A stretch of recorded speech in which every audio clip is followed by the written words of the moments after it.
मेरा जिला, मैं वहीं से आता हूँ। वर्ल्ड का सबसे पुराना यूनिवर्सिटी मेरा राज्य। आप ये जस्ट इमेजिन कीजिए कि बहुत अगेन 500-600 साल पहले नहीं, इमीडिएटली बैक, तो इतिहास में तो एक पन्ना पलटिएगा 500 साल निकल जाता है। हमारे यूनिवर्सिटी में चाइनीज फिलोसफर पढ़ने आते थे। आज क्या है, अमेरिका के सबसे रद्दी यूनिवर्सिटी में आप अपने बच्चे को भेजते हैं पढ़ने।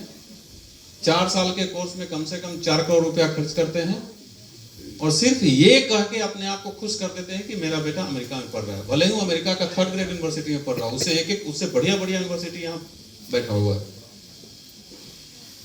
तो मैं अगेन उस यूनिवर्सिटी को या उस देश को डिग्रेड नहीं कर रहा हूं, मैं ये इस थॉट से चिंतित रहता हूं और एक थॉट बताना चाह रहा हूं कि हम लोग कैसे अपने चीज को 3rd ग्रेड, पूरे वर्ल्ड ने हमको थोप दिया कि 3rd वर्ल्ड कंट्री है, 3rd वर्ल्ड कंट्री, क्योंकि हमारे सभी चीज को हम लोग गुरुकुल पद्धति में थे, हम लोग व्यायाम या स्पिरिचुअल या आध्यात्मिक जिस भी नाम पे योगा करते थे, पहले उसको खूब गाली दिया गया, उसको ऑर्थोडॉक्स, उसको गंवार बता करके छोड़ दिया गया।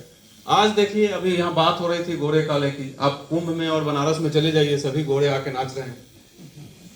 लेकिन दुर्भाग्य ये है कि हम क्या कर रहे हैं, हम पब में जाके नाच रहे हैं 10 बजे के बाद और सुबह 4 बजे घर लौट रहे हैं। तो अभी भी ऑफ कोर्स एक शुरुआत हुई है, बट अभी भी बहुत बहुत बाकी है और लोगों को ये समझाना है, क्योंकि ये कल्चर बदलने में 100-200 साल लगे हैं, 100-200 साल लग गए हैं, तो पुनः इसको वापस बदलने में जरूर 100-200 साल लग जाएंगे, लेकिन उम्मीद यही है कि जल्द से जल्द हो जाए। तो ये शिक्षा पद्धति हो, चाहे शिक्षा के क्षेत्र में जो भी लोग काम कर रहे हैं, और एकल फाउंडेशन जो काम कर रही है, इसके बारे में तो जितना कहेंगे उतना कम है। बट ये सोचनीय बात है कि जो आदमी अभी बता रहे थे ना, एक मॉन्क 100 लगभग 60-62 साल पहले, 1863 का जन्म है उनका, कल उनकी जन्मतिथि है, तो 160-62-63 साल पहले उनका जन्म हुआ। तो आज से समझिए कि आज से कितना, अगर उस स्केल में जाइएगा तो उस समय क्या संसाधन रही होगी। उसके बावजूद भी आदमी वर्ल्ड पार्लियामेंट ऑफ रिलीजन 1893 में 30 साल का वो आदमी जाता है, और जैसा बता रहे थे कि सब लोग उसी दृष्टि से देख रहे थे कि ये पुअर इंडियन, और उस समय गुलाम थे हम, ये जाके वहाँ क्या करेंगे। लेकिन वहाँ जो भाषण दिया, आज हम लोग तो याद करते ही हैं, लेकिन उन सो कॉल्ड डेवलप्ड कंट्रीज भी उनको याद करके और उनके बातों को आत्मसात करने का कोशिश कर रहे हैं।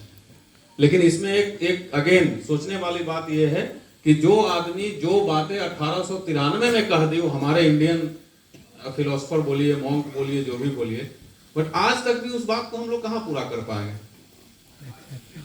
लगभग 130 साल हो गए उस चीज को, उसके बाद भी हम लोग जरूर अपने आप को ग्लोरीफाई करते हैं कि नहीं 1893